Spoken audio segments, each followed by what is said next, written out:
All right, Kevin over at Sensual Obsessions has been coming up with a ton of new original fragrances. So I got curious about all these and I bought a sample pack. And then I'll go over also some of my fall favorites from him. And one of my all-time favorites of his originals is Blueberry Kush. So if you like that cannabis note, he does a really nice job on that one. It's a really nice, juicy cannabis note mixed with a really nice blueberry. So let's get going on this. One I was really curious to try. I just went ahead and bought a whole bottle. I don't have really a dedicated Halloween fragrance. And he came up with one. Usually I wear like a black Afghano, that scent profile around Halloween, but he came up with this Devil's Night. I thought that was a pretty cool idea. And he took, it says essential oil. So it says he took pumpkin spice essential oil, blood orange essential oil, and cinnamon essential oil. And it kind of smells like he did use essential oils here. They have a little bit different smell about them than like fragrance oils. So I'm going to take it as that's what he really did. And then in the mids, there's black licorice, clove, nutmeg, and rose. I don't pick up too much of the rose in this fragrance. The base is vanilla bean, patchouli, chocolate, and amber. So when this thing first opens up, I wasn't really a big fan of it when I first sprayed it, and I'm still not really in the first like minute or so. Once it starts drying down though, I like it a lot more, and it's a really nice wear. I think I don't like the black licorice, clove, and the chocolate comes off pretty heavy to me in the beginning. But then as it dries down, the pumpkin and some of the blood orange and cinnamon come to the forefront to give it like that festive Halloween autumn type feel. And then as it dries down even more, I don't hardly get any of the rose throughout the duration of this or whatever, but that note probably does kind of help round this thing out a little bit. And I pick up the vanilla, patchouli, and the amber as it dries down. I get the chocolate even though it's in the base all throughout the whole fragrance. But I like this one. It's it has a Halloween type feel to it to me. I don't really want it to be like a real fun, playful fragrance. I want it to be kind of like a deep and brooding, and it kind of comes off like this. So yeah, I like this for a new Halloween regular scent profile to wear, and I think he did a good job on this one. It's kind of a fun fragrance to wear on a night like that. But I wouldn't say this is definitely like a light and playful, which I don't want it to be. All right, I've ordered several sample packs off of Kevin. I like the way he packages them. It comes in this nice box, and he's got them really packaged real neat in this. They fit in here real nice. Really well done. So the first one I'm going to talk about is this Grape Burst.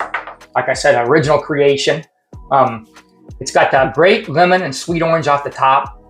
Really nice, fruity. The grape is obviously the one he's going for the most there, and that's the one you pick up the most off the top. And it is real effervescent and fruity.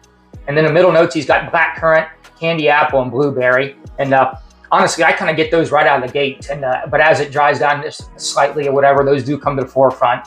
And then for his base, to give it a little more of a longer lasting bottom notes, he's got vanilla bean, white musk, and amber. And it really plays nice with these fruits in here. So this is a fun one to me. I'd probably wear this in spring and summer. And it's just a fun, fruity, playful fragrance. And I think he did a real good job on this. I recommend this one if this sounds like some kind of just fun, easygoing scent profile you might be interested in. The next one is this Alabama Snow Cone, which I think he collaborated with Razor Ramon the Barber. I like this one. Another fun, playful, fruity one that I would wear in the summertime. It's got top notes of a bubblegum, cotton candy, and strawberry. And yeah, I pick all those up quite a bit, especially the bubblegum note and the cotton candy note, which I really like that. And then in the heart, it's got the sweet orange, watermelon, and mint. And I kind of get those pretty quickly too. It doesn't take very long till you start picking those up. And then once it dries down, you got vanilla, tonka bean, caramel, and sandalwood, which makes a great base of this. So yeah, I like this one. This is another fun, playful, fruity one. A little bit of a different tone than the Grape Burst one. And this is just another fun, playful one. It's not a bunch of complicated stuff going on here, but if you just want a fun, fruity, playful fragrance that works great in spring and summer, well, this is another great one. Both these are really fun. All right, another fun spring and summer one, the Citrus Surge. So he's kind of going for like a Mountain Dew with a twist. So at the top, you get lime, lemon, grapefruit, and bergamot. And yeah, that lemon-lime combination, it definitely gives you Mountain Dew vibes right away. And in the middle, he's got sweet orange, green tea, and honey. And I really pick up all three of those notes really quick in the beginning. And the honey note is actually a real quality smelling honey note. It's really one of the better honey notes in these type of clone house fragrances that I've smelled. And the green tea really mixes well. It's a great idea to mix it with this Mountain Dew scent profile. And then at the base is vanilla, rain, and mint. So pick up the mint really nicely in this, even from the beginning, and that kind of like rounds the fragrance out too. This one's another really fun one. This is another one I'd wear in spring or summer. And yeah, this is another fun one. It's another hit, man. He's done a good job on all three of these so far. All right, another one. It's kind of in the same vein as the other ones, and I don't really find it too redundant. They all are kind of the same kind of thing going on here. Fun, playful, fruity type spring, summer scents, but they're all a little bit different from each other. This is Summer Candy, calls this one. So it's got a lemon candy, bergamot, and mandarin orange note off the top. And yeah, the lemon note does kind of have like a sweet candy taste to it. So it's not just like a sour or a drier lemon. So it is like it actually is like a candy note. And at the heart, he's got raspberry, pineapple, watermelon. So you kind of get that fruit blend right out of the gate.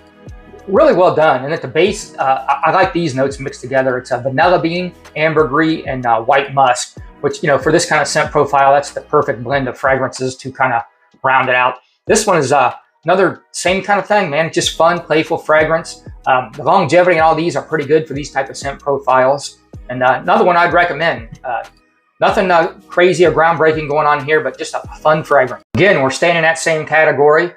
Fun, fruity, spring, summer, playful fragrances. He calls this one a fruity twist. So he's going for that beloved fruit stripe bubble gum, and it smells really close to that. I mean, almost identical, because I used to chew a lot of that bubble gum. It's been a while, but it's really identical to that, and I really like that smell. It's kind of nostalgic for me. So it's got apple, pear, banana, lemon, lime, and strawberry off the top. And it's exactly like that fruit stripe. In the middle notes, he's got a nice bubblegum note, banana, cherry, and cinnamon. The base, vanilla, tonka bean, and musk. So yeah, same thing going on here, but if you've smelled that fruit stripe gum, that's what this is, with a little bit of a twist on it, to kind of round it out and make it, not so playful and fruity, but pretty playful and fruity. So this is another one I would recommend. And all these, if you wanted me to rank them, I would really have a hard time doing it. All five of these are pretty going for the same thing, fruity, fun, playful. I don't think I could rank them. I like every one of them. Each one of them's got a little bit of a difference to them. So if you want me to pick one, you'd have to just kind of look at what each scent profile was and just pick whichever one kind of appealed to you the most, because they all do what they're trying to do. He nailed the whole concept he came up with. It just depends on what scent profile that sounds the most enjoyable to you. But I actually like every one of these. To me, every one of these is full bottle worthy. I just got so many bottles and stuff. I don't know if they'd make it in my rotation enough, but after I work through these decants, I may end up with a full bottle of every one of these, because they are all different and kind of go a different direction. Okay, now the last of the sample packs here moved into more like a fall winter scent. But to me, this is more of a fall scent. He calls it Sensual Temptation. So he's got it like it's a date night fragrance, and I could see that. It's got the bergamot, candy apple, pink pepper, and a grapefruit zest off the top. And yeah, you get a lot of the bright notes immediately when this hits you, whatever. It almost smells like a fresh fragrance when you first spray it. But then in the mids, he's got jasmine, clary sage, violet leaf, nutmeg, and sweet tobacco. So it takes a while before you get to that stage, but you actually do pick up pretty much every one of those notes, but it takes a little while. It's got to dry down for a little bit. And then after about another 45 minutes at the base, he's got amber, vanilla, cedarwood, sandalwood, and white musk. And then it kind of dries down to more of the gourmandy type scent profile. So it starts off pretty fresh, not a whole lot of gourmand going on, but as it dries, the gourmand notes pick up. And so it's kind of fun as it transitions to experience a little bit of both. And yeah, I don't know that I would wear this in the winter as much as I would in the fall. And it is a nice scent profile and would work great on a date night. So the concept he was going for here, I think he nailed it. And another good job, another fun fragrance here. Yeah, love it. All right, now some of the ones I've had for a while that I like to wear in the fall, some of my favorites. I've got quite a few from him. These are the ones I like to wear the most in the fall. The Spice Explosion is his Spice Bomb Extreme. And it's pretty nuclear. As soon as you spray this thing on, it starts projecting hard, and it goes hard for a couple hours, and then it kind of starts drying down and coming back, giving you a nice scent bubble for like another couple hours, about maybe an arm's length away. and then it kind of settles in close to skin after the next 2 hours. So for 6 hours, you're getting pretty good projection on this thing. You know, you guys know the scent DNA of Spice Bomb Extreme. Spicy, strong pepper, saffron, and then kind of tobacco comes in with the sweet vanilla and cinnamon. And this stuff is just perfect for fall. And sometimes I'll layer this with the real Spice Bomb, kind of amp up the nuclear performance of it, and that seems to work great too. So that's actually my favorite way to wear Spice Bomb Extreme, is layer these two together. But this is nice if you just want to kind of twist on the scent profile. I wouldn't say this is a 1-to-1, but it's really close. And I'm not sure it's worse or better than the extra 15% it's off or whatever.